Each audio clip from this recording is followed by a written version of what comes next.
एक गांव में औरतों की चोटी काटने की घटना होने लगी थी। जैसे ही रात होती, एक चुड़ैल अपने हाथ में खंजर लेकर आती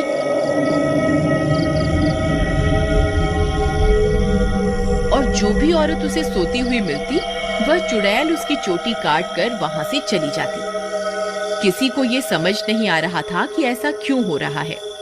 फिर एक दिन, अरे भगवान, अपने बालों को छुपा कर रखो। पूरे गांव में चोटी काटने की घटना बढ़ती ही जा रही है। कहीं उस चुड़ैल की नजर तुम्हारे लंबे बालों पे चली गई तो वो तुम्हारी चोटी काट कर ले जाएगी। अजी, आपको घबराने की कोई जरूरत नहीं है।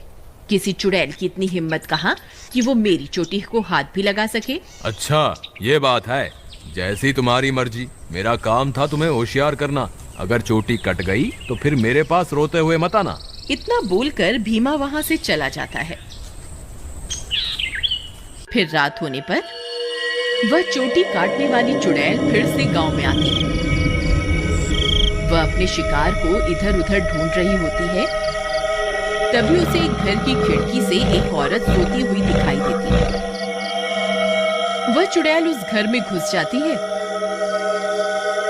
और उस औरत की चोटी काट लेती है। जैसे ही औरत की चोटी कटती है, उसकी नींद खुल जाती है। हे भगवान, ये चुड़ैल अंदर कैसे आ गई? हाय, मेरी चोटी कहाँ गई? अरे मर गई रे, इसने तो मेरी चोटी काट ली।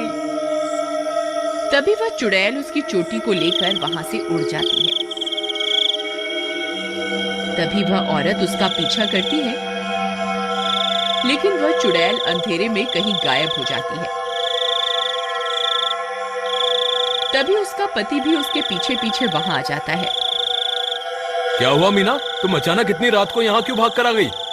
देखिए ना, इस चुड़ैल ने मेरी चोटी ही काट दी और न जाने अंधेरे में कहाँ गायब हो गई है। हे भगवान, ये क्या हो गया? तुम तो ठीक हो ना? उसने तुम्हें तो कोई नुकसान नहीं पहुंचाया ना? फिर वे दोनों उदास मन से वापस अपने घर आ जाते हैं।